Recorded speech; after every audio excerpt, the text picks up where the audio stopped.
Well, you know, having all that power means nothing if you're not going to be able to put it to the ground. I'm over here with Shannon Davis with Davis Technologies, and we're going to go right into some traction control.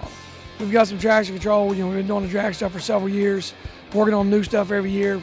The latest stuff we've got out's really fast, really quick. Does a great job of pulling the car back when you go a little too far with the tune, if you move out of the groove or something. So guys are really using that to get aggressive with the tune up, and I don't know how many records were set last year, but it was a bunch. Exactly. Now this is something that you personally probably use, right? I don't race. I go to the track with a lot of guys and race and help a lot of teams, but had some really good results the last several years. And then you guys have also partnered up with a big company to use this as well. Yes, teamed up with Holley. They came to us. They wanted to incorporate traction control to their new EFI systems. So we worked with them over the last year here and developed a system that works exclusively with their HP and Dominator systems. We have our Sportsman level and our Drag Pro level for much better prices, $5.99 for a Sportsman, $9.99 for a Drag Pro. Awesome. Well, you know, I'm going to talk to Doug Flynn here from Holley. And you want to give us a little information about the traction control and how it works with your system? Sure. You know, like Shannon said, traction control is very popular in heads-up racing today. And, you know, we know his reputation and the time he spent getting his system to work as good as it does. So we partnered with him. His box does all the slip detection, and then we use the advanced capabilities of our ECUs for power management, power reduction. So what is it that a guy would probably have to do to their car in order to utilize this?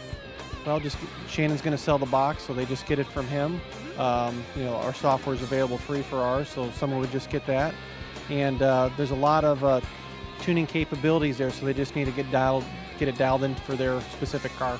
Awesome. Well, sticking with the racing mode that we're in right now, here you guys also do something really cool with the bump box. We have a little device called a bump box. It's originally developed for the turbo racers, but it's actually become much more popular with the bracket racers and just anybody who wants to make that easier to stage their car. It allows them to, on the turbo guys, they can build boost and they stage on the trans brake and they can bump in, you know, an inch at a time, a half inch at a time.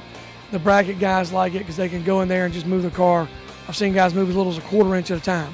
Exactly a quarter every time. So I was going to say, for the bracket guys, it's probably a good system for them because they want to be consistent every time. They use it for the consistency. Some of the guys tell me, you know, depending on who they're racing, they may go deep, shallow. I'm not sure about how all the bracket stuff works, but they're really excited about it. It's been a very popular item the last few months. Well, can you tell me a little bit about how it works?